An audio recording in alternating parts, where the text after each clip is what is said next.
3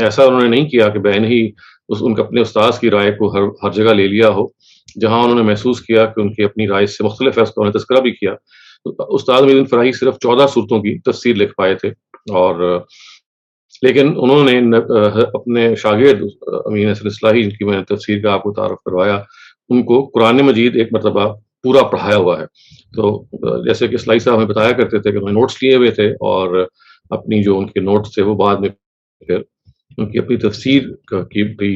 کام آئے. اور جب انہوں نے لکھنا شروع کیا، یہ بتایا جاتا ہے کہ 1958 میں اس تفسیر جو ہے یہ لکھنی شروع کی، جب انہوں نے جماعت اسلامی سے استعفیٰ دیا تھا. اور سن 1980 میں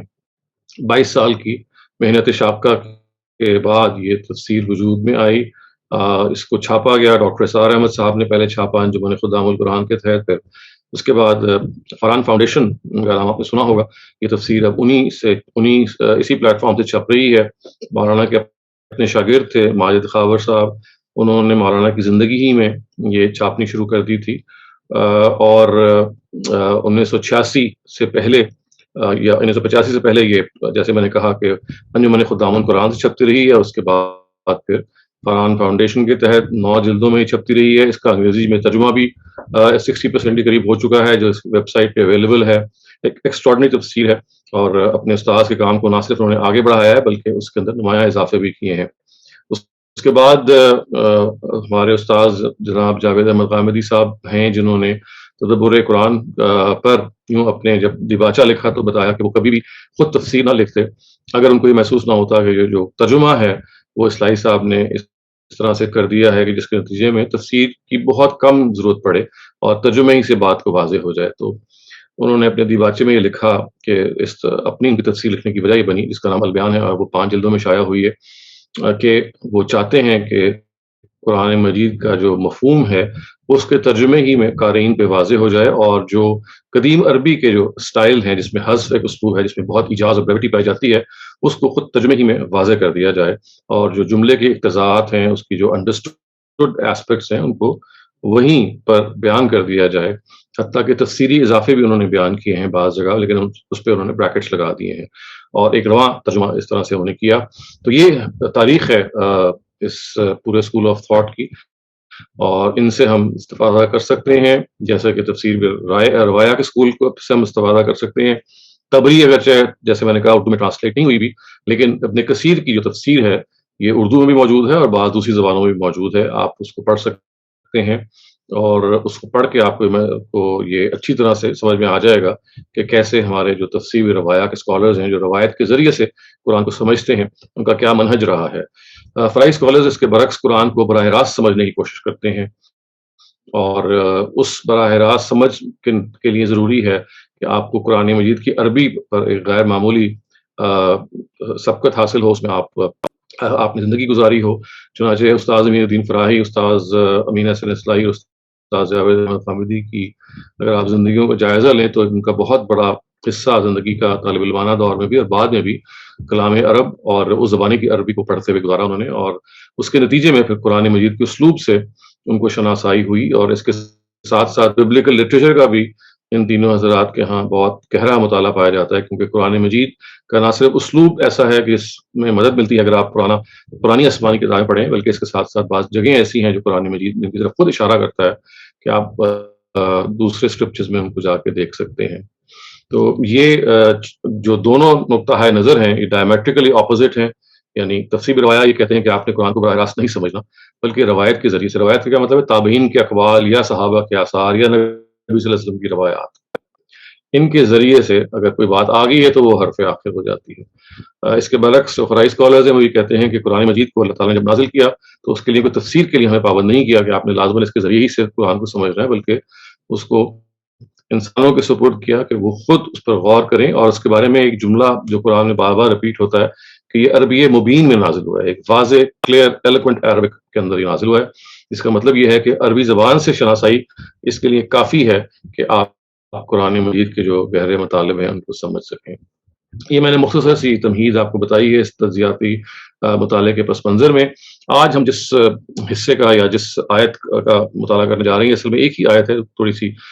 تفصیلی آیت ہے، لیکن اس کے اندر جو چیز زیر بحث ہیں وہ 2 ہیں. ان میں سے ہم ایک کو تفصیلی طور پہ ڈسکس کریں گے۔ جو دو چیزیں بیان ہوئی وہ یہ ہیں کہ اہل کتاب سے ایک موقع پہ جو مراسم ہیں ان کو جب ایکسپینڈ کیا گیا اور جب نزول قرآن کا خاتمہ ہوا تو اللہ تعالیٰ نے یہ فرمایا کہ اب یہ وہ ٹائم آ گیا ہے کہ اللہ تعالیٰ کے جو پیغمبر ہیں ان کی جو آنے کی وجہ تھی جو کہ سورہ آراف میں بیان بھی ہوئی ہے کہ وہ انسانوں کے اوپر جو بہت سے اسر و اغلال تھے جو انہوں نے، یعنی انسانوں سے مراد یہاں پہ یہود و نصارہ ہیں جنہوں نے خود اپنے اوپر بہت ساری چیزیں حرام کر لی تھیں اپنی، اور یا سرکشی کے سبب ان پر حرام ہو گئی تھیں۔ ان کے بارے میں اب کلیئرٹی آ گئی ہے کہ اب وہ چیزیں جو ہیں ان کو ختم کر دیا گیا ہے، چنانچہ مسلمان جو ہیں ان کو کوئی شبہ نہیں رہنا چاہیے کہ اگر وہ اہل کتاب کے یہاں سے کھانا کھائیں تو یہ کھانا بالکل ان کے لیے جائز ہوگا۔ اور اسی کے ساتھ یہ بھی بتایا گیا کہ اہل کتاب خواتین میں سے جو محصنات ہیں، پاک دامن خواتین ہیں، ان سے بھی ان کا نکاح ہو سکتا ہے۔ اور اس کے بارے میں بھی یہ بتایا کہ اس سلسلے میں ان کو کوئی تردد نہیں ہونا چاہیے، کیونکہ اب اہل کتاب کی جو حرائر ہیں، ان کی جو شریف زادیاں ہیں، اگر وہ عفیف ہیں تو وہ بھی اسی قانون ہی کے تحت یہاں پہ ان کی تفصیل بیان ہوئی ہے جو خود قرآن مجید میں محرمات کے ضمن میں بیان ہوا، اور جو آیتیں جو خواتین محرمات میں سے ہیں قرآن مجید میں، تورات میں بھی وہی خواتین ہیں جو محرمات میں سے ہیں، جیسے ماں ہے، جیسے بہنیں ہیں، یا جیسے بیٹیاں ہیں۔ تو یہ بتایا گیا کہ ان دونوں چیزوں کے بعد اب یہ موقع آ گیا ہے کہ اعلان کر دیا جائے کہ اہل کتاب کے بارے میں جو پابندیاں تھیں یہاں پہ کئی وجوہات کی وجہ سے ان کو ختم کیا جا رہا ہے۔ آپ ان کے ساتھ سوشل روابط ایک حد تک جو ہیں وہ اسٹیبلش کر سکتے ہیں، ان کے کھانے پینے کے معاملات سے لے کے ان کے یہاں شادی بیاہ کے معاملات تک، لیکن چونکہ اس کے اندر کچھ ایسی تفصیلات اب آ گئی ہیں جن کو ہمیں تھوڑا سا باریکی میں سمجھنا ضروری ہے، لہٰذا اس آیت کو آج ہم اپنے اسٹڈی کا موضوع بنائیں گے۔ میں آپ کے سامنے پہلے اس آیت کو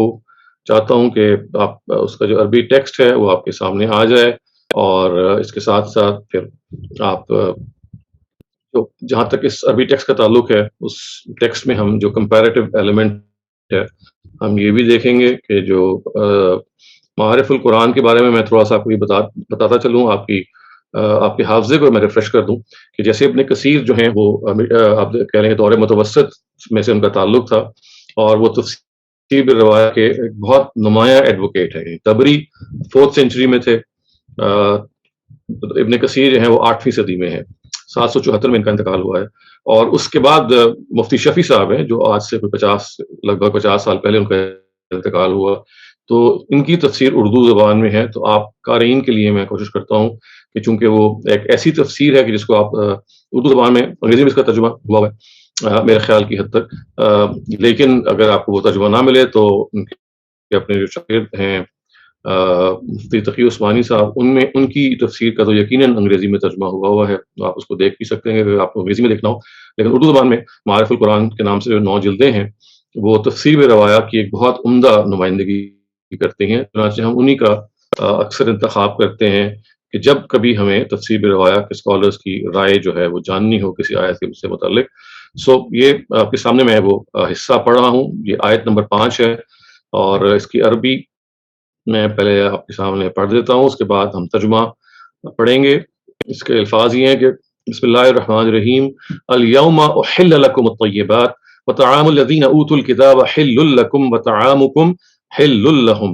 والمحصنات من المؤمنات والمحصنات من الذین اوتوا الکتاب من قبلکم اذا آتیتموہن اجورہن محسنین غیر مصافحین ولا متخذی اخدان ومن یکفر بالایمان فقد حبط عمله وهو فی الآخرة من الخاسرین۔ شروع اللہ کے نام سے جو بے حد مہربان نہایت رحم والا ہے۔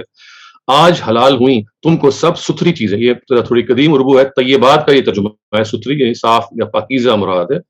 آج حلال ہوئیں تم کو سب ستھری چیزیں، اور اہل کتاب کا کھانا تم کو حلال ہے، اور تمہارا کھانا ان کو حلال ہے، اور حلال ہے تم کو پاک دامن عورتیں مسلمان، اور پاک دامن عورتیں ان میں سے جن کو دی گئیں کتاب، یعنی وہی اہل کتاب مراد ہے تم سے پہلے، جن سے پہلے تم کو کتاب دی گئی وہ کون ہے؟ وہ اہل کتاب ہے جن کو تورات و انجیل دی گئی۔ جب وہ ان کو مہر کے قید میں لانے کو، نہ مستی نکالنے کو اور نہ چھپی آشنائی کرنے کو یعنی اس کے لیے وہ یہ کام نہ کرتے ہوں. یعنی مستی نکالنا وہی ہے کہ آپ کسی دوسرے مقصد کے لیے، یعنی جس کو قرآن مجید نے غیر مصافحین کے اسلوب سے استعمال کیا ہے کہ آپ کھلی بدکاری کریں. اگر مستی سے عام مراد کھلی بدکاری کرنے میں اور نہ چھپی آشنائی کرنے میں، آپ کا یہ مقصد نہیں ہونا چاہیے کہ نہ آپ کھلی بدکاری کریں اور نہ چھپ کر آپ اس طرح سے یاری آشنائی کا تعلق قائم کریں. وَمَن يَكْفُرْ بِالْإِيمَانِ فَقَدْ حَبِطَ عَمَلُهُ، اور جو منکر ہوا ایمان سے تو ضائع ہوا محنت اس کی، آخرت میں وہ ٹوٹے والوں میں ہو ہے. یہ خود ایک قدیم عربی ہے. ٹوٹا پانا جو ہوتا ہے عربی اردو زبان، جو قدیم اردو زبان ہے، اس میں کا مطلب ہوتا ہے کہ نقصان اٹھانا، یعنی خسارہ اٹھانا. تو یہ قدیم اردو کا محاورہ ہے جو اب اس طرح استعمال نہیں ہوتا، لیکن مفتی شفیع صاحب نے چونکہ اپنی اس تفسیر کو زیادہ تر جو ہم سے یوں سمجھ لیجیے کہ 100 سال پرانی اردو ہے لگ بھگ، اس میں لکھا تھا. تو آپ کو بعض ایسے الفاظ ملیں گے جو اب اس طرح سے استعمال نہیں ہوتے. تو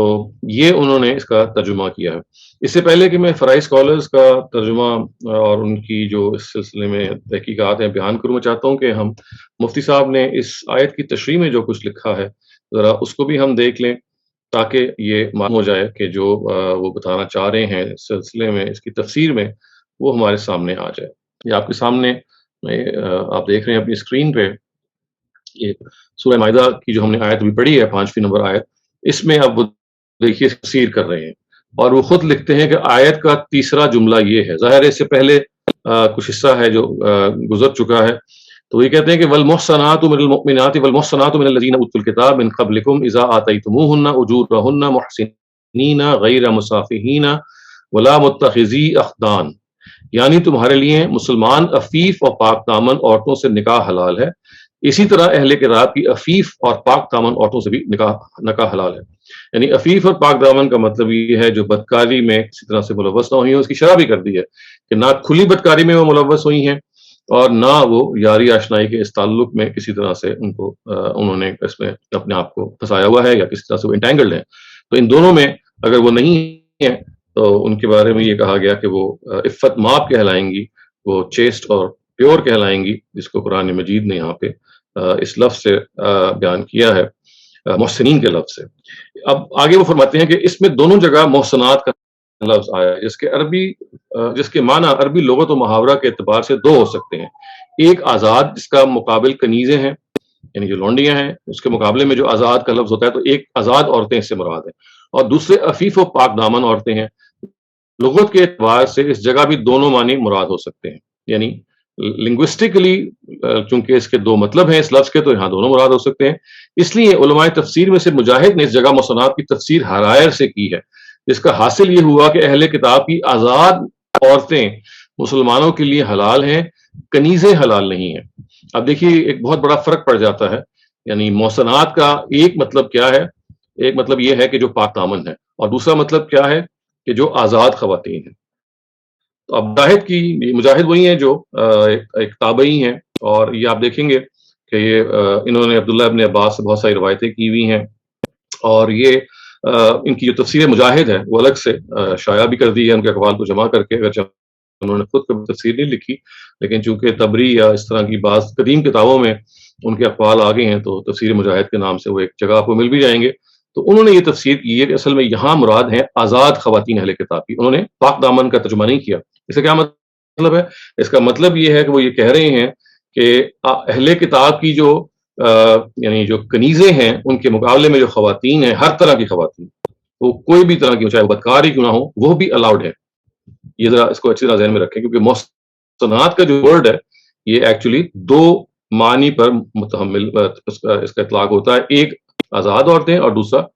پاک دامن عورتیں. تو مجاہد کہتے ہیں کہ یہاں اس سے مراد جو ہے وہ آزاد عورتیں ہیں. تو جب آزاد ہو جائے گا تو اب یہ قطع نظر اس سے کہ وہ بدکاری میں ملوث ہیں یا نہیں ہیں، بس وہ لونڈیاں نہیں ہیں، وہ آزاد عورتیں ہیں. تو یہ مجاہد کی تفسیر انہوں نے بیان کی ہے. آپ نے اکثر دیکھا ہوگا کہ مفتی صاحب جو ہیں وہ تفسیر مظہری کا حوالہ دیتے ہیں. یہاں پہ بھی انہوں نے یہ کیا ہے. اس کی وجہ یہ کہ تفسیر مظہری سے وہ اگین وہ بھی ایک تفسیر بالروایا ہی ایک قبیل کی تفسیر ہے، لیکن چونکہ ذرا وہ زیادہ ضخیم ہے اس وجہ، اور اس کو جو شرف قبولیت حاصل وہ نہیں ہوا جو کہ مفتی صاحب کی اپنی تفسیر کو، لہٰذا ہم اس کو سورس میں تو شامل کرتے ہیں لیکن براہ کوٹ نہیں کرتے اس کو.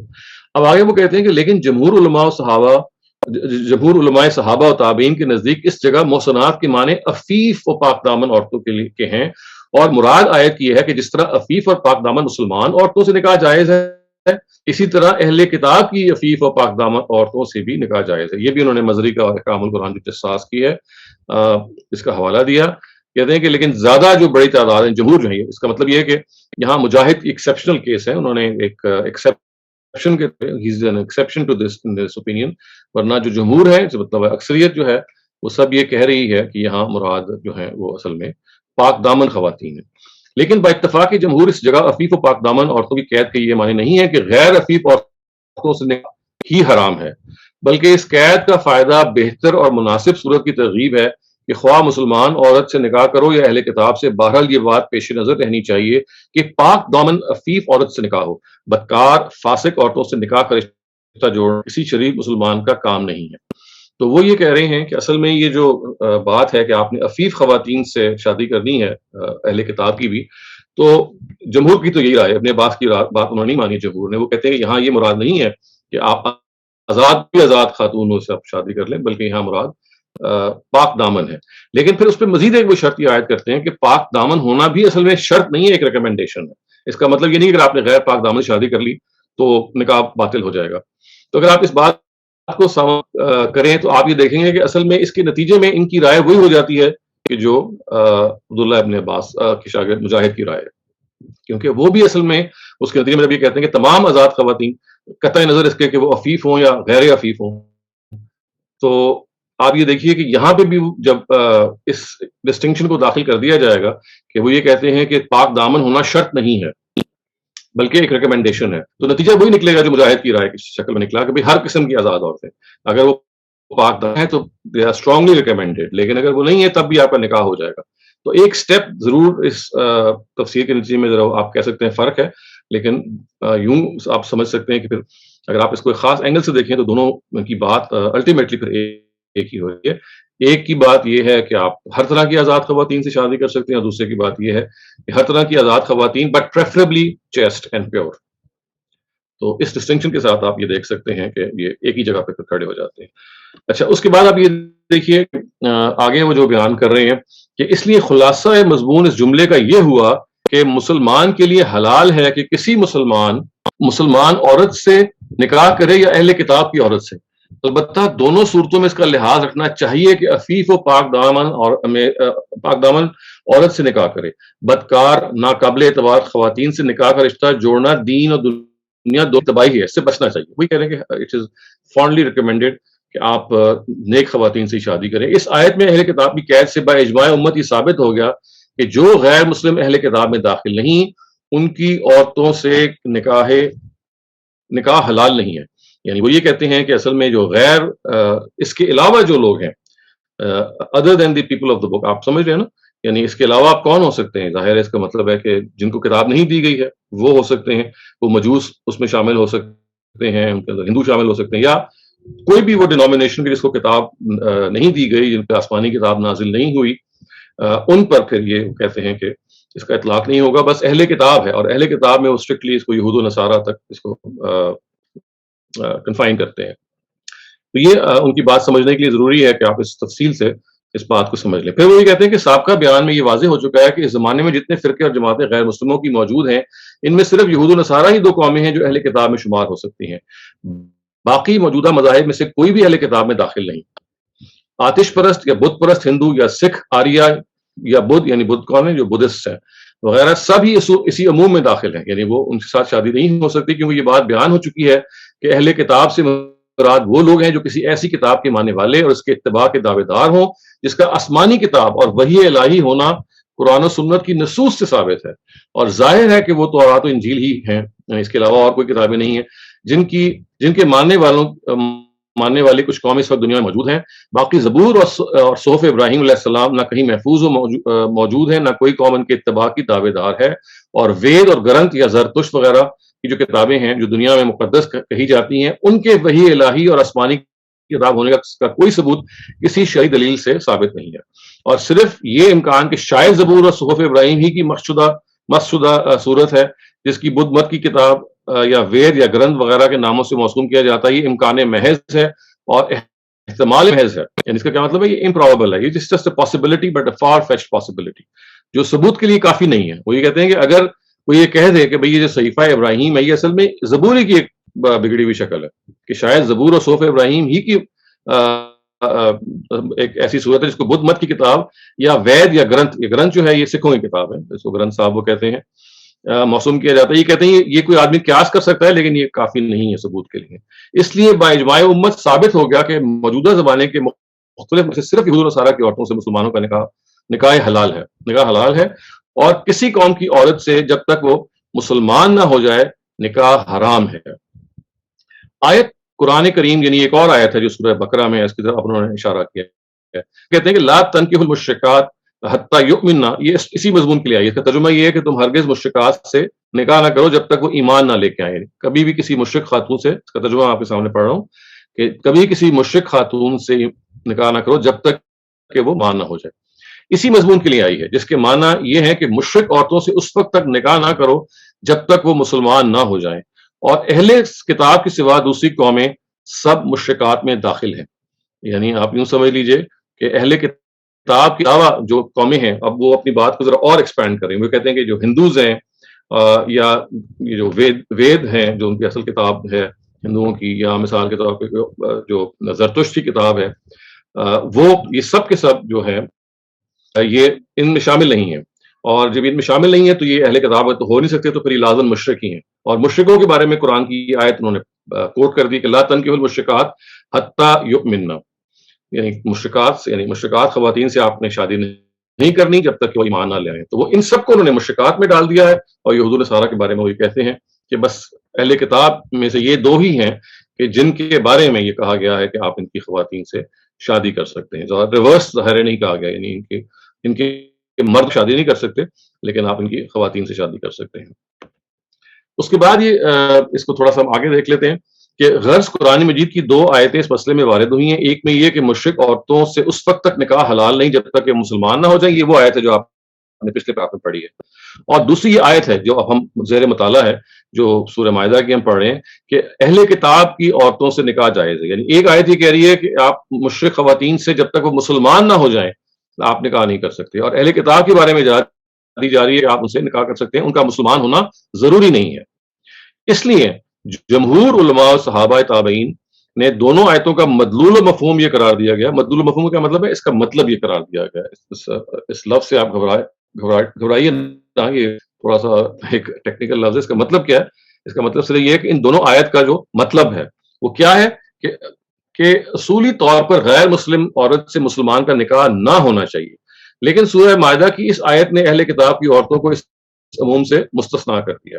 اس لیے یہود و نصارہ کی عورتوں کے سوا کسی دوسری قوم کی عورت سے بغیر اسلام لائے ہوئے نکاح کرنا جائز نہیں ہے۔ اب رہا یہ مسئلہ کہ اہل کتاب یہود و نصارہ کی عورتوں کا تو بعض صحابہ کرام کے نزدیک بھی جائز نہیں ہے، تو اب وہ اس کی تشریح کر رہے ہیں۔ اب وہ ایک اور رائے بیان یہ کر رہے ہیں، اور وہ یہ کہہ رہے ہیں کہ ایک عبداللہ ابن عمر ہے جو صحابی ہیں نبی صلی اللہ علیہ وسلم کے، انہوں نے ایک اور بات کر دی ہے۔ وہ کہتے ہیں کہ اہل کتاب سے بھی شادی نہیں ہو سکتی، یعنی قرآن جب کہہ رہا ہے کہ اہل کتاب، اور اس کی وجہ کیا ہے؟ وہ یہ کہتے ہیں کہ اہل کتاب بھی شرک کرتے ہیں، یعنی حضرت عیسیٰ کو خدا کا وہ بیٹا چونکہ مانتے ہیں، تو عبداللہ ابن عمر ایک ایکسیپشن ہے، یعنی باقی کسی اور صحابی کی ہمیں رائے نہیں معلوم، وہ سب یہ کہتے ہیں کہ آپ اہل کتاب سے اگرچہ کہ وہ شرک کرتے ہیں ان سے آپ شادی کر سکتے ہیں۔ لیکن عبداللہ ابن عمر کی تفسیر انہوں نے یہ بتائی ہے کہ وہ کہتے ہیں کہ نہیں، یہ تو ہو ہی نہیں سکتا، اس لیے کہ وہ تو شرک کرتے ہیں۔ اور یہ پوچھا کہ جب ان سے کہ بھئی یہ کیوں آپ کہہ رہے ہیں، تو کہتے ہیں دیکھو لا تنکحوا المشرکات حتی یؤمنن، لا تنکحوا المشرکات حتی یؤمنن، یعنی دیکھیں مشرک عورتوں سے اس وقت تک نکاح کرو جب تک کہ وہ مسلمان نہ ہو جائیں، اور میں نہیں جانتا کہ اس سے بڑا شرک کون سا ہوگا کہ وہ عیسیٰ ابن مریم یا کسی دوسرے بندہ خدا کو اپنا رب اور خدا قرار دے۔ اب وہ اس سے ایک آگے بڑھ کے وہ مزید استنباط کرتے ہیں، وہ کہتے ہیں کہ یہ تو اصل میں اہل کتاب مشرک ہیں، یہ تو ان سے تو یعنی اگر وہ خدا کا بیٹا مانتے ہیں عیسیٰ کو تو یہ تو شرک کر رہے ہیں، اور شرک کے بارے میں قرآن نے پہلے کہہ دیا کہ لا تنکحوا المشرکات حتی یؤمنن، کہ آپ ایسے لوگوں خواتین سے شادی نہیں کر سکتے جو شرک کر رہے ہیں، جو مشرک ہیں۔ تو اب ان کی رائے میں پھر یہ کہ اہل کتاب کا استثناء بھی ختم ہو گیا۔ عبداللہ بن عمر یہ فرماتے ہیں، جیسے مجاہد کی آپ نے دیکھا تھا پہلے ایکسیپشن انہوں نے بیان کی اور مجاہد نے یہ اپنی رائے باقی لوگوں سے ہٹ کے دی، یہاں عبداللہ ابن عمر ایکسیپشن بیان کر رہے ہیں اور یہ کہتے ہیں کہ دیکھیے اس میں یہ اہل کتاب جو موجودہ ہیں، ظاہر ہے اس میں جو یہود ہیں ان کو تو انہوں نے نہیں لیا کیونکہ جو موجودہ یہود ہیں وہ تو شرک نہیں کرتے، لیکن اس میں کوئی شک نہیں ہے کہ پہلے جو ہمارے نصارہ ہیں، نصارہ جن کو ہم کرسچنس کہتے ہیں، نظرین سے جو اوریجنلی وہ خدا کا بیٹا مانتے ہیں، تو کہتے ہیں اس سے بڑا شرک کیا ہوگا، لہٰذا وہ کہتے ہیں کہ اہل کتاب سے بھی شادی نہیں کی جا سکتی۔ تو یہ آپ سمجھ لیں کہ ان کی اپروچ کا ایک خلاصہ ہے، اور وہ یہ بیان کرتے ہیں کہ قرآن مجید کے اندر جو یہ آیت آئی ہے، یہ اصل میں یہ ایک قطعی طور پہ یہ بتا رہی ہے، اگر ہم جمہور کا موقف لیں، کہ آپ اہل کتاب خواتین سے شادی کر سکتے ہیں، اور اہل کتاب کے علاوہ جتنی بھی دوسری خواتین ہیں، چاہے وہ جس مذہب کی بھی ہوں، وہ مشرک خواتین ہیں۔ میں اس وقت جو دونوں ایکسٹریم آ رہا ہے، مجاہد کی اور عبداللہ ابن عمر کی، فی الحال نظر انداز کروں کہ وہ تفسیر روایہ کے اسکالرس کے لیے بھی ایک ایکسیپشن رائے ہے، لیکن آپ کے علم اس لیے آنا ضروری ہے کہ بہرحال اکیڈیمکلی ایسی چیز ہے کہ جو ان کا اس کو ملحوظ رکھنا آپ کے اپنے فہم کو میں یہ چیز کا اضافہ کرے گا کہ کیسے بعض لوگوں نے اس پر ایک کلام کیا، اور یہ میں آگے جا کے اس کی تھوڑی سی تشریح بھی کروں گا کہ کیسے معلوم ہوتا ہے کہ اہل کتاب جنہوں نے شرک کیا، اس میں کوئی شبہ ہی نہیں ہے کہ قرآن مجید نے ان کے اس معاملے کو، انہوں نے عیسیٰ کو اللہ کا بیٹا قرار دیا، اس کو شرک کہا ہے، لیکن کیا یہ مشرک بن جاتے ہیں یا ہو جاتے ہیں، اس کی ہم جب فرائی اسکالرس کا نقطہ نظر سمجھیں گے تو اس کی تفصیل کریں گے۔ ایک چیز اور جو میں چاہتا ہوں کہ جو مفتی صاحب نے بیان کی ہے وہ بھی آپ کے سامنے آ جائے، کہ یہ جو آیت یہ کہتی ہے کہ رشتوں کے معاملے میں قرآن مجید نے بالکل واضح کر دیا آگے کہ جو محرمات یہاں قرآن مجید نے بیان کی ہیں جو حرام ہیں، انہوں نے اس کی نشاندہی کی کہ دیکھیے بالکل بین ہی یہی ہے جو تورات کی جو کتاب اخبار ہے، بک آف لیویٹیکس، اس میں یہی رشتے ہیں جو بیان ہوئے ہیں، جس سے یہ واضح ہوتا ہے کہ اب جو یہ جو کہا گیا کہ اب الیوم، اب معاملات وہاں پہنچ گئے ہیں کہ آپ اہل کتاب خواتین سے شادی کر سکتے ہیں، ان کا کھانا کھا سکتے ہیں۔ تو یہ اہل کتاب خواتین کے بارے میں جو محرمات کا تصور پایا جاتا ہے، محرمات کا کیا مطلب ہے؟ جن سے آپ شادی نہیں کر سکتے، جو قرآن میں بیان ہوا ہے بے نہیں، وہ تورات میں بھی بیان ہوا ہے۔ تو یہ بھی مفتی صاحب نے پوائنٹ آؤٹ کیا ہے، تو میں چاہتا ہوں کہ آپ مفتی صاحب کی جو اس حوالے سے ہم جو تورات نے جو بات بیان کی ہے اس کو بھی دیکھ لیں، یعنی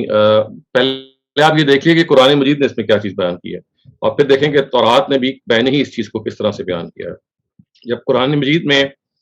حرام رشتے آئے ہیں تو دیکھیے یہ حرام رشتوں کی فہرست ہے جو قرآن مجید نے بیان کی ہے، کیونکہ اس میں کوئی ترجمے کا بہت زیادہ فرق نہیں ہے، تو میں اس لیے استاد جاوید احمد احمدی کا ترجمہ لیا ہے۔ بعض باریک فرق ضرور ہے، لیکن آپ کو ایک براڈ اندازہ ہو جائے گا کہ جو حرام رشتے ہیں وہ قرآن مجید نے بالکل کو اسپیل آؤٹ کر دیا ہے، اور تورات نے بھی اس کو بالکل ایسے ہی ریٹیفائی، یعنی قرآن سے پہلے تورات میں نے بھی ایسے ہی بیان کیا ہے،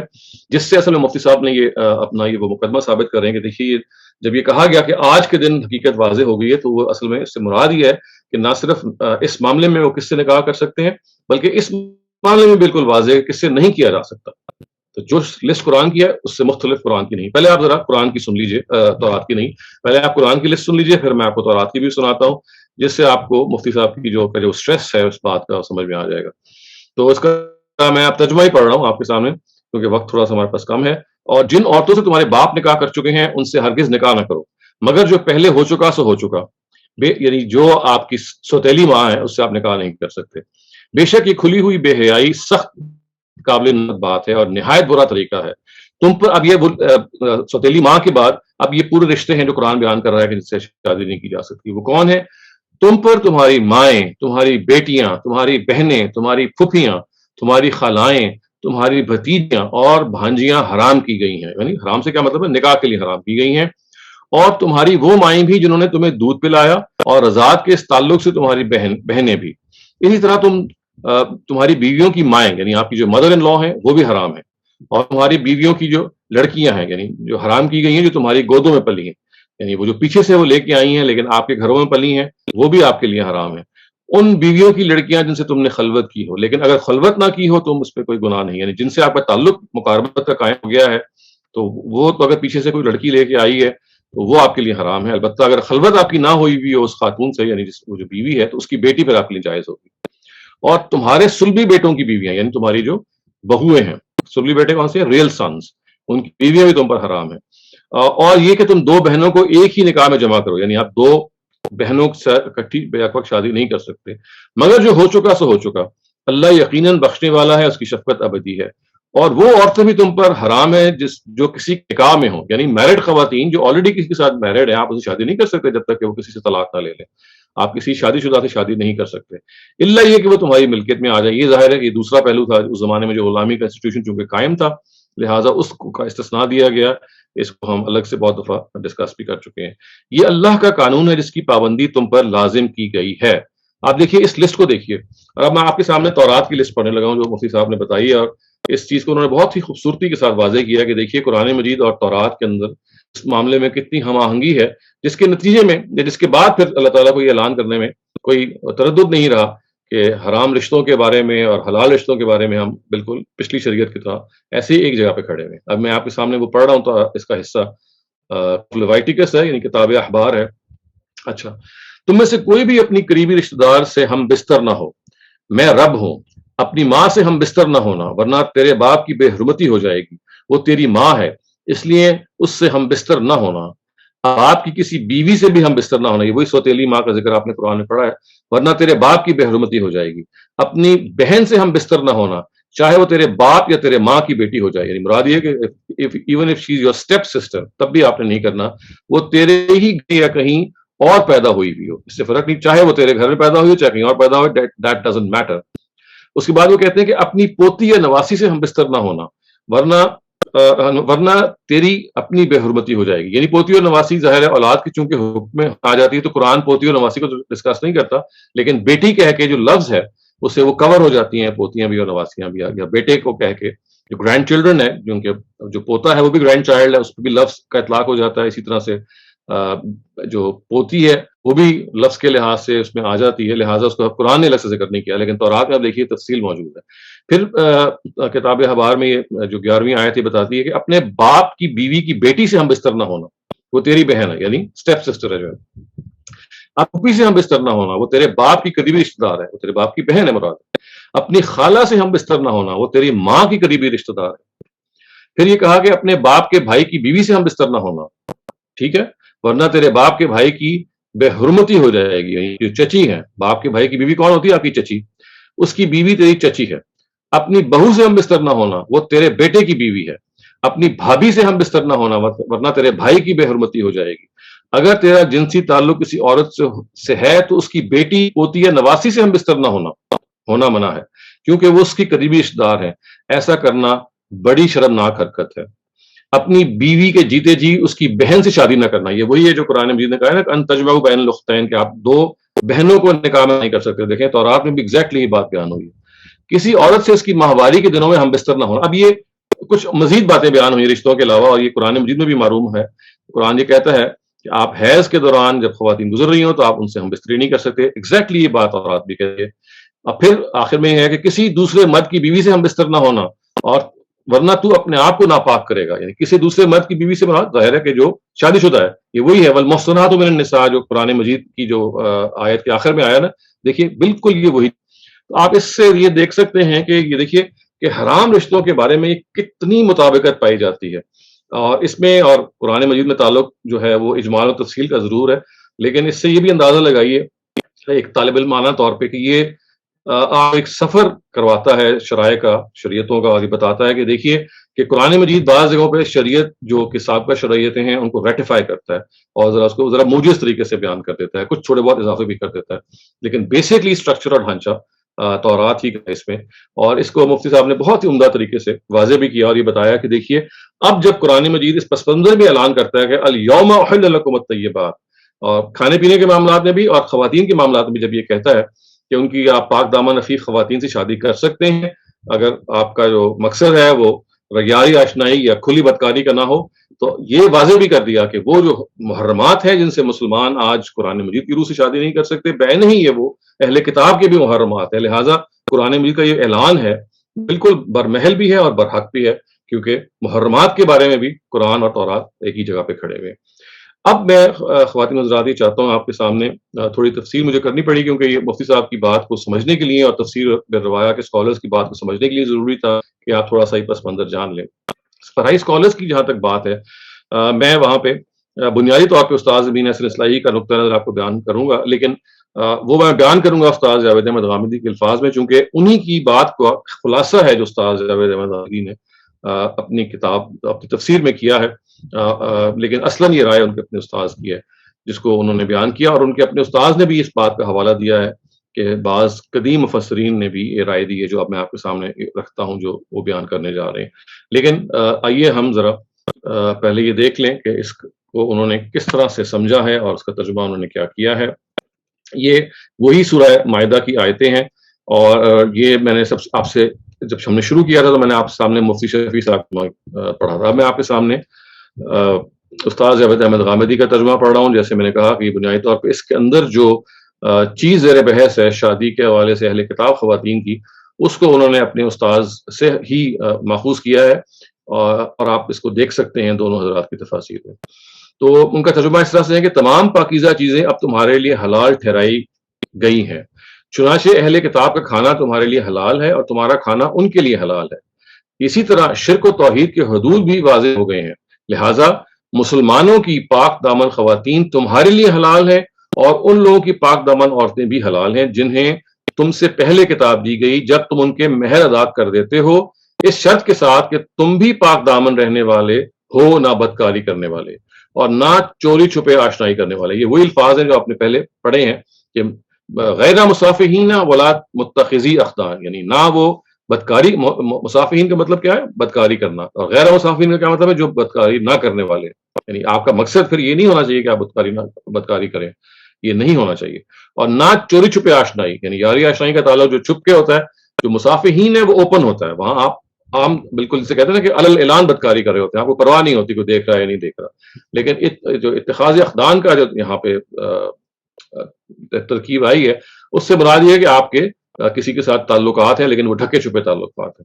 تو اپنے ایمان کو البتہ ہر حال میں خالص رکھو، اور جانتے رہو کہ جو ایمان کے منکر ہوں گے ان کی سب محنت ضائع ہوئی، اور قیامت کے دن وہ نامرادوں میں سے ہوں گے۔ اس چیز کو خواتین حضرات جب وہ بیان کرتے ہیں، تو اب میں چاہتا ہوں کہ یہ آپ کے سامنے یہ تھوڑا سی تفصیل رکھوں کہ ان کا کیا اختلاف ہے تفسیر بالروایا کے اسکالر سے۔ ظاہر ہے تفسیر بالروایا کے اسکالرس کی بات اگر میں بالکل نٹ شیل میں بیان کروں تو وہ یہ ہے کہ آپ اہل کتاب خواتین سے شادی کر سکتے ہیں، ان کا آپ کھانا کھا سکتے ہیں، اور اہل کتاب کی خواتین، میں جمہور کی بات کر رہا ہوں، I'm not talking about the exceptional cases like ابن مجاہد اینڈ سوری مجاہد بن جبر، not ابن مجاہد، مجاہد بن جبر جو تابعی ہیں، اور دوسرے عبداللہ ابن عمر۔ تو اہل کتاب کی خواتین سے آپ شادی کر سکتے ہیں، غیر اہل کتاب میں سے کوئی بھی اگر ہے تو آپ اس سے شادی نہیں کر سکتے، چاہے وہ کوئی بھی گناہ ہو، چاہے وہ چائنیز ہے، چاہے وہ بدھسٹ ہے، چاہے وہ ہندو ہے، کسی بھی اس کا تعلق، اس لیے کہ وہ کہتے ہیں کہ اسٹریس یہ ہے کہ اہل کتاب، تو اہل کتاب تو ظاہر وہ نہیں ہے، اور وہی کہتے ہیں کہ کوئی اگر آدمی یہ قیاس کرتا ہے کہ حضرت نوح کی تعلیمات موجود تھیں ویدوں میں اور چنانچہ یہ بھی اہل کتاب ہی ہیں، تو یہ قیاس کافی نہیں ہے پروف کرنے کے لیے کہ وہ بھی اہل کتاب ہے، یہ قیاس آرائی ہے، اور قیاس کی بنیاد پہ آپ قرآن مجید پر کوئی چیز داخل نہیں کر سکتے۔ یہ ان کی بات ہے جو وہ بیان کرتے ہیں۔ اب میں آپ کو چاہتا ہوں کہ یہ بتاؤں کہ استاذ امین احسن اصلاحی جو کہ بنیادی طور پہ یہ ان کی رائے ہے جو تفسیر بالروایا کے اسکالر سے ٹکراتی ہوئی ہے جو میں بیان کر رہا ہوں، وہ یہ کہتے ہیں کہ دیکھیے تنہا یہ بات یہاں پہ اگر آپ بیان کرنا شروع کریں گے تو آپ ٹھوکر کھا جائیں گے، یہ بات قرآن نے ایسے بیان نہیں کی ہے۔ یعنی یہ بات کہ آپ نے اہل کتاب خواتین سے شادی کرنا قرآن مجید نے آپ کو مباح قرار دے دیا ہے، یہی مراد کریں گے نا کہ آپ ہر طرح کی اہل کتاب خواتین سوائے اس کے ریکمینڈیڈ یہی ہے کہ they have to be pure in character, تو اس کا مطلب ہے کہ آپ شادی کر لیں گے۔ وہ کہتے ہیں ایسا نہیں ہے، اور یہ غلطی ہے مفسرین کی، کیونکہ قرآن مجید کا جو نظم ہے وہ ایک بالکل مختلف بات کہہ رہا ہے، اور وہ نظم کیا ہے میں پہلے ان کی بات کا خلاصہ آپ کے سامنے رکھتا ہوں، پھر میں ان کی جو ایگزیکٹ بات ہے وہ جس طرح سے وہ قرآن سے بیان کرتے ہیں پھر کوشش کروں گا کہ آپ کو وہاں سے سمجھاؤں۔ ان کی بات کا خلاصہ یہ ہے کہ وہ کہتے ہیں کہ دیکھیے اس آیت سے فوراً پہلے کچھ اور آیات ہیں، اگر آپ اس آیت کو الگ انٹرپریٹ کریں گے جیسے کہ ہمارے جمہور مفسرین نے کیا، تفسیر بالروایا کے اسکالرز نے بھی ایسے ہی کیا ہے، تو اس کا پھر یہی مطلب نکلے گا جو انہوں نے نکالا ہے۔ لیکن اگر آپ اس کو پیچھے سے چل کے انٹرپریٹ کریں گے کہ پہلے آیتیں کیا آئی ہیں، وہ کیا کہہ رہی ہیں، تو پھر ایک آپ کو اس کے اندر ایک نوانس جو ہے، ایک پس منظر ہے جو ایڈ ہو جائے گا، اور وہ ایڈ ہو جائے گا تو پھر اس کو لازماً ملوز رکھنا چاہیے، یعنی بہت ہائیلی ریکمینڈیڈ ہے۔ وہ کہتے ہیں کہ دیکھیے یہ آیتیں، ان سے متصل پہلے جو آیتیں ہیں وہ کیا ہے کہ الیوم اکملت لکم دینکم یا الیوم احل لکم الطیبات، اس میں جو لفظ امپورٹنٹ ہے وہ الیوم کا لفظ ہے، today, now it has happened that your religion has been completed, it's revelation stands complete. And today, after this long period of 22 years in which the Quran was revealed, it is now that everything has become clear as far as halal and haram are concerned. So therefore now you are allowed to marry and to eat from, I mean, marry among the people of the book, and from eat from their own homes. تو یہ کہتے ہیں یہ الیوم کو ہم نظر انداز کر رہے ہیں. الیوم کا کیا مطلب ہے؟ الیوم کا مطلب یہ ہے کہ اب جب عرب میں سرزمین عرب کے اندر دین کا غلبہ ہو گیا تھا اور وہاں پہ اب مذہب کی ٹریڈیشنز دے ہیلڈ سوے، اور کسی کے لیے آسان نہیں تھا کہ اگر وہ ایک ایسے تہذیبی غلبے میں جو اسلام کا ہو گیا تھا وہاں پہ اگر وہ اہل کتاب سے شادی کرے، اہل کتاب خاتون سے، تو وہ خاتون اپنا ریلیجن جو ہے وہ اس طرح سے امپوز کر سکے گی نیکسٹ جنریشن پہ کہ اس کا آپ کو اندیشہ ہو جائے گا کہ وہ جو آپ بچہ وہ پال رہی ہے وہ کیسے ہو سکتا ہے کہ اس پہ کرسچینٹی یا کسی دوسرے نظریے کا اثر نہ ہے. ماں سے بڑا کون ٹیچر ہو سکتا ہے؟ وہ آپ کی فرسٹ سیٹ آف لرننگ ہے. تو سوال پیدا ہوتا ہے کہ اگر آپ اہل کتاب خاتون سے شادی کر لیں گے تو اہل کتاب خاتون جو ہے عیسیٰ کو خدا کا بیٹا مانتی ہے، تو this would actually be very detrimental for the child, because اس کو بھی وہ یہی ٹیچ کرے گی، یا کم سے کم اگر نہیں کرے گی تو بچہ تو اس کو دیکھے گا، آبزرو کرے گا، اور آبزرو کرتے ہوئے بہت سارا انفلوئنس ہوگا جو وہ اپنے اوپر کرے گا. تو وہی کہتے ہیں کہ دیکھیے یہ وہ غلطی ہے جو ہم نے قرآن مجید کے نظم کو برقرار رکھتے ہوئے یا سمجھتے ہوئے کی ہے. نظم یہ کہتا ہے کہ یہ شادیاں صرف اس وقت ریکمینڈیڈ ہیں جب عرب کی سرزمین میں جب اعلان کیا گیا تھا کہ دین مکمل ہو گیا ہے، دین کا غلبہ ہے، اسلامک ٹریڈیشنز دے ہولڈ سوے، اور اس کے نتیجے میں جو تہذیبی یلغار اور غلبہ ہے وہ اتنا اسٹرانگ ہے کہ اہل کتاب خاتون بھی جب سے آپ شادی کریں گے تو وہ دب کے رہے گی مسلمان نظریات اور ٹریڈیشن سے، اور جو آئندہ نسل پروان چڑھے گی اور جو سارا معاملہ ہوگا وہ اسلام کے اس تہذیبی غلبے کے تحت ہوگا، جس کے نتیجے میں نئی نسل کو آپ بہرحال یہ پیغام بھی دیں گے کہ وہ ایک مونوتھیسٹ اور ایک پیور مونوتھیسٹ جگہ سے بہیو کر سکتی ہے، اور اس کا پورا امکان ہے کہ اس تہذیبی غلبے کے نتیجے میں وہ خود جو اہل کتاب خاتون ہے اس کا امکان ہے کہ وہ بھی اسلام لے آئے. تو اس وجہ سے وہ یہ کہتے ہیں کہ دیکھیے قرآن کا سیاق یہ بتا رہا ہے کہ یہ شادی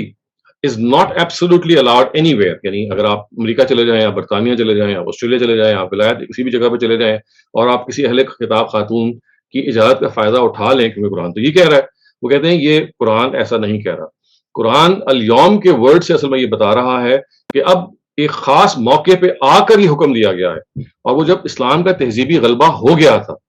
تو اس سے وہ نتیجہ یہ نکالتے ہیں کہ یہ شادیاں اہل کتاب خواتین سے یہ صرف اس جگہ پہ جائز ہیں کہ جہاں پہ تہذیبی غلبہ موجود ہے، کیونکہ اس تہذیبی غلبے کے نتیجے میں آپ کو تسلی ہے کہ جو نئی نسل پیدا ہوگی وہ توحید کے زیر سایہ ہی پیدا ہوگی. لیکن آج ہمیں یہ معلوم ہے کہ پوری دنیا میں جب ہمارے مسلمان بچے شادیاں کرتے ہیں اہل کتاب بچیوں سے، یعنی اول تو وہ مذہب سے پوچھتے نہیں ہیں، ان کو خود سروکار نہیں ہوتا، لیکن جب کبھی ان کو اس کے بارے میں حساسیت ہوتی ہے تو ان کو یہ بتانا پھر بہت ضروری ہے کہ دیکھیے یہ جس تہذیب میں اس وقت آپ رہ رہے ہیں وہ تہذیب وہ نہیں ہے کہ جہاں پہ دین کا غلبہ ہے یا تہذیبی غلبہ موجود ہے، بالکل اس سے ایک برعکس تہذیب ہے جس کا غلبہ پایا جا رہا ہے. لہٰذا اس کا بہت بڑا امکان ہے کہ جس خاتون سے آپ شادی کر رہے ہیں اس کے نتیجے میں آپ ہو سکتا ہے خود بھی توحید کے اس سبق سے بھول بیٹھیں، اور آپ کی جو اولاد ہے وہ تو یقیناً بھول بیٹھے گی. تو یہ وہ بات ہے جس کو وہ بیان کرتے ہیں کہ اہل کتاب خواتین سے شادی کرنا ایسے ہی علاقوں میں جائز ہے کہ جہاں پہ تہذیبی غلبہ دین کا ہو چکا ہے، کیونکہ الیوم کا لفظ یہ بتا رہا ہے کہ عرب میں بھی اس وقت یہ جائز کیا گیا تھا جب وہاں وہ تہذیبی غلبہ ہو گیا تھا. یہ ہے ان کی بات کا خلاصہ. اور اب میں چاہتا ہوں کہ بہت مختصراً ان کے اپنے جو الفاظ ہیں تھوڑے سے آپ کو وہ بتا بھی دوں، جس طرح سے اس کو وہ ڈرائیو کرتے ہیں. وہ دیکھیں، وہ کہتے ہیں کہ دیکھیے یہ ہے جو اس سے پیچھے جو آیتیں بیان ہوئی ہیں، یہ دیکھیے آیت نمبر 5 سے پہلے جو آیت نمبر 3 ہے، کیونکہ آیت نمبر 4 میں ذرا چیز اور بیان ہوئی ہے، اس کو ذرا فی الحال اگر نظر انداز کر دیں تو الیوم کے لفظ کو آپ یہاں پہ ذرا نوٹ کیجئے. وہ یہ کہتے ہیں کہ دیکھیے آیت نمبر 3 میں جو الفاظ بیان ہوئے ہیں، یا آپ اس کو میں آخری سے 3 اوپر تھرڈ لائن ہے، تھرڈ لاسٹ لائن میں یہاں سے پڑھ رہا ہوں، کیونکہ جو اوپر بات بیان ہوئی ہے وہ کھانے پینے کے حوالے سے کچھ تفصیل ہے. دیکھیں وہ کہتے ہیں کہ الیوم اکملت لکم دینکم واتممت علیکم نعمتی ورضیت لکم الاسلام دینا فمن اضطر فی مخمصۃ غیر متجانف لإثم فإن اللہ غفور الرحیم. اس کا ترجمہ کیا ہے؟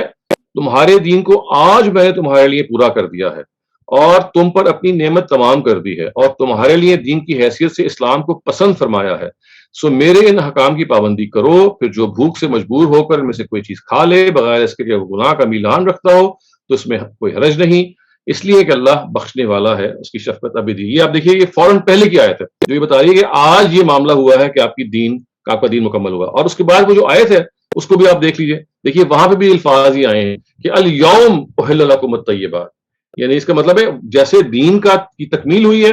اس کے بعد یہ اعلان کیا گیا کہ آج ہے، جبکہ دین کی تکمیل ہو گئی ہے، دین کا تہذیبی غلبہ قائم ہو گیا ہے، جس سرزمین میں آپ رہ رہے ہیں وہاں پہ اسلام کی جو ٹریڈیشنز ہیں they are now well grounded. Now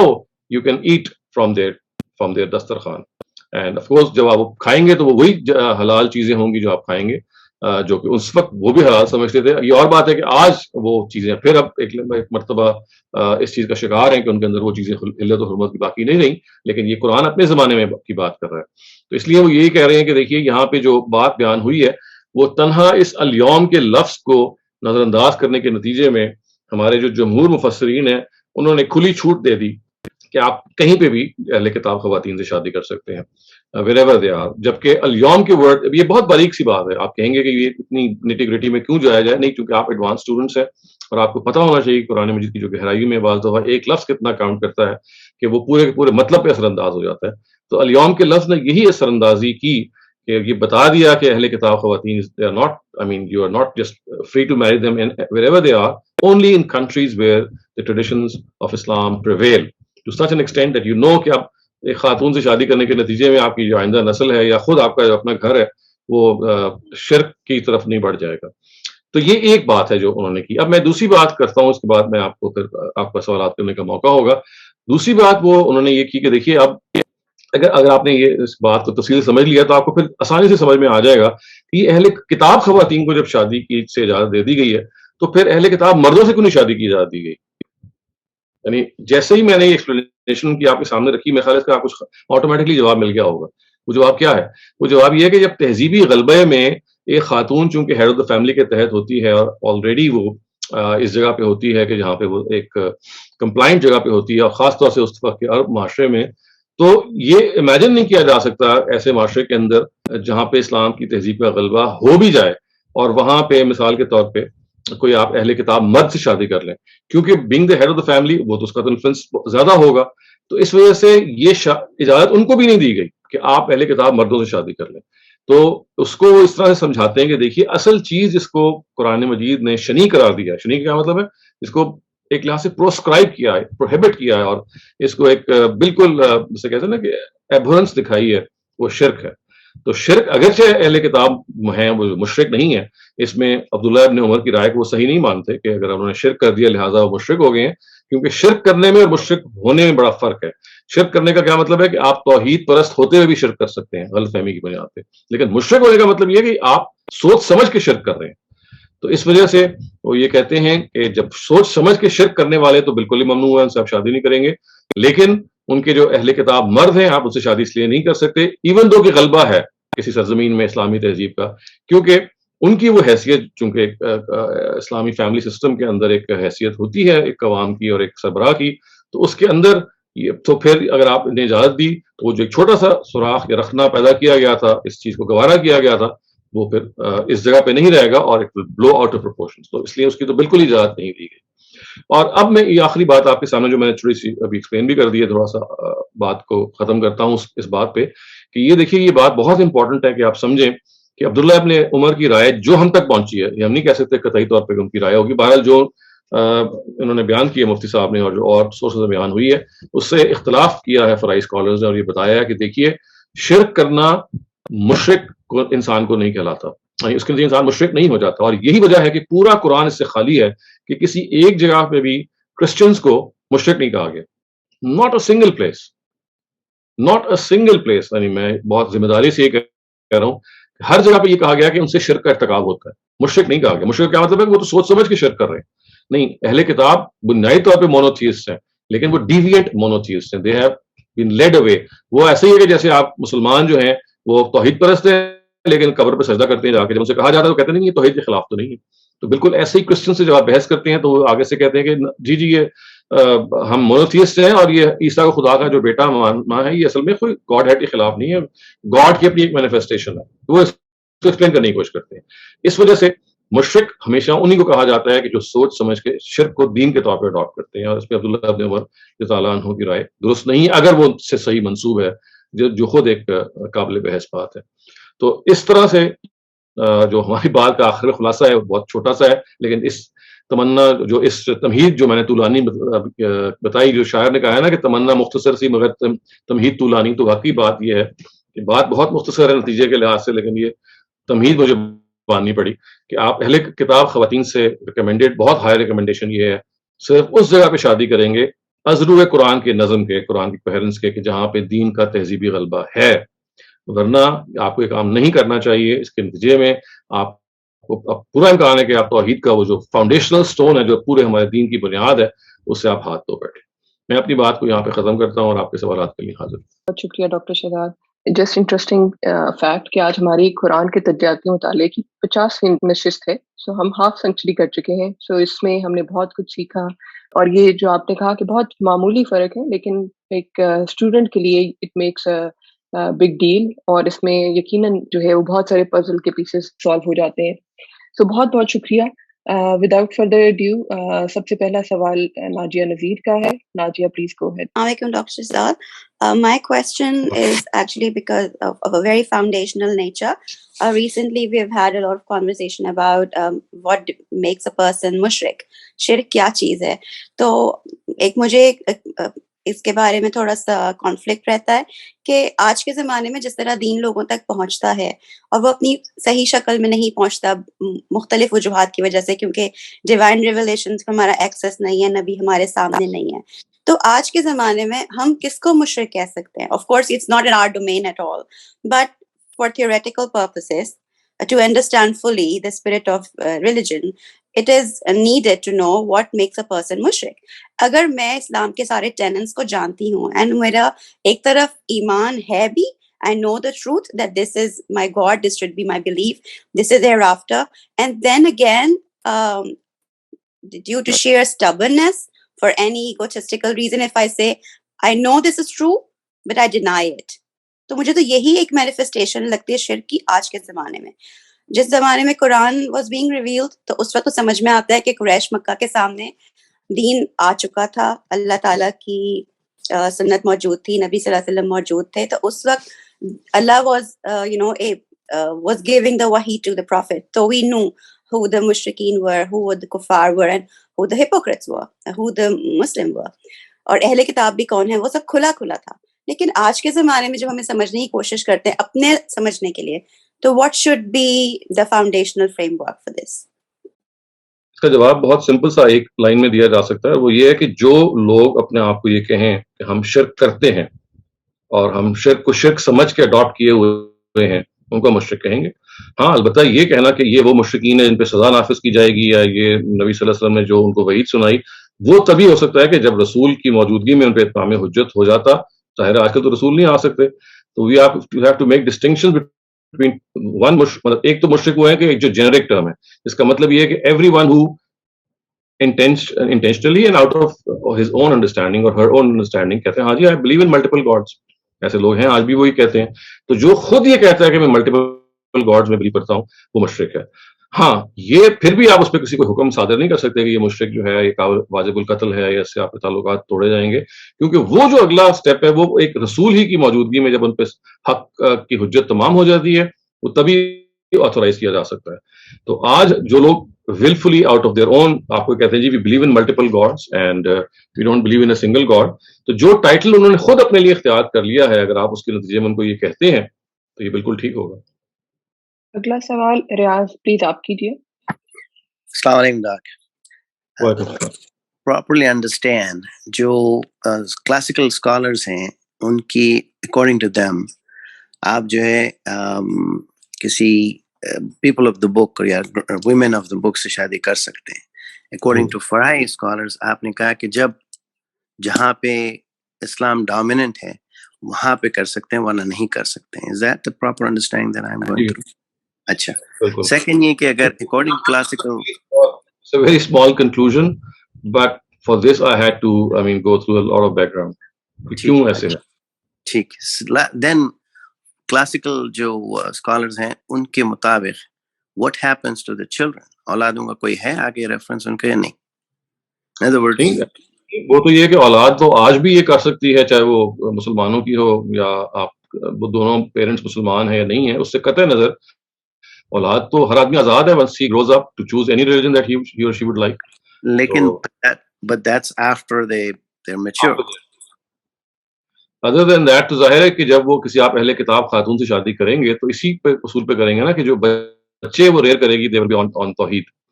تو یہ تو اس پہ انڈرسٹوڈ چیز ہوگی کہ وہ ہاں اس کے بعد آپ اس کو یہ کہیں گے جی کہ once they grow up تو of course if they would like to switch their religion to Christianity or to any other one they are free to do it, but as a Christian woman you would be asked to rear her as Muslim children, rear those people, those I mean offspring. جی اگلا سوال ریاض صاحب کا ہے. Doctor صاحب مطلب میں سمجھا ہوں کہ فراہی اسکول والے وہ یہ کہہ رہے ہیں کہ اگر اہل کتاب جو اسلامی ملک میں ہیں ان سے شادی جائز ہے. ٹھیک ہے، صرف اسلامی ملک نہیں، اسلامی ملک تو پاکستان بھی ہے، بہت سارے ہیں. ایسا ملک جس میں حقیقی طور پہ مذہب کا اور مذہب کی ٹریڈیشنز کا غلبہ ہو. وہ تو برائے نام تو بہت سارے اسلام کے نام لیوا ممالک ہیں. ان کی بات حقیقی یہ ہے کہ یعنی دیکھیں نا عرب میں جب یہ الیوم کے ورڈز آئے تو اس وقت پورے عرب کے اندر تہذیبی غلبہ ہو چکا ہوا تھا اور اسلام کو ایک توحید پرست ریلیجن کے طور پہ ایکسیپٹ کر لیا گیا تھا. ایسا نہیں تھا کہ برائے نام بس توحید پرست تھے. تو اس وجہ سے صرف مسلمان ممالک ہونا کافی نہیں ہے بلکہ حقیقتاً ان کے اندر دین جو ہے وہ جیسے ہم کہہ سکتے ہیں کہ بھئی ہاں واقعی اٹس ٹرو اسپرٹ ابھی ان کے اندر آ گیا. وہ تو آپ کو شاید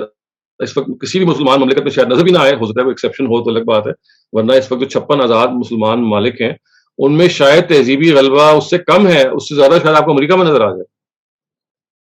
ٹھیک ہے، لیکن میں اگر میں غلط نہیں ہوں تو ابن عباس کا بھی تو یہی ویو تھا نا. ابن عباس بھی یہ کہہ رہے تھے کہ مطلب کہ اگر جو دیکھیں ان کے ہاں اور ہے وہ دارالحرب اور دارالاسلام سے تقسیم کرتے ہیں. تو دارالحرب کی کتابیات کے بارے میں وہ کہیں گے کہ ان سے نکاح جائز ہے. وہ دارالحرب ان کے ہاں یہ ہے کہ جیسے یو آر ایٹ وار، تو وہاں پہ وہ یہ کہیں گے کہ ان سے آپ وار پہ ہیں، اور جو دارالاسلام میں ہیں یہ اس کا فرق ہے، دارالحرب والی جائز نہیں ہے البتہ دارالاسلام والی جائز ہے. تو ان کے ہاں تقسیم دوسری ہے دنیا کی، کیونکہ یہ وہ زمانہ تھا کہ جب جورسٹ نے جب جورسپروڈنس مرتب کی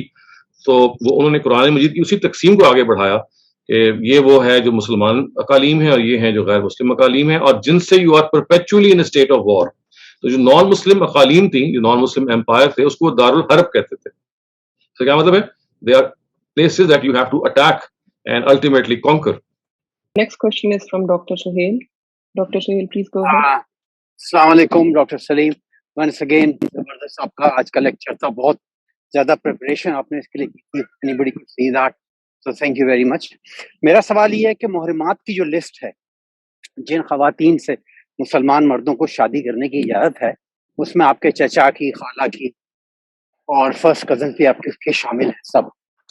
اب ہماری جو لیٹسٹ سائنٹیفک ریسرچ ہے اس نے یہ ثابت کیا ہے کہ جب آپ انٹر کزن میرجز ہوتی ہیں تو اس کے اندر بے انتہا سائنٹیفک اناملیز، جینیٹک اناملیز ہو سکتی ہیں. بچوں کے اندر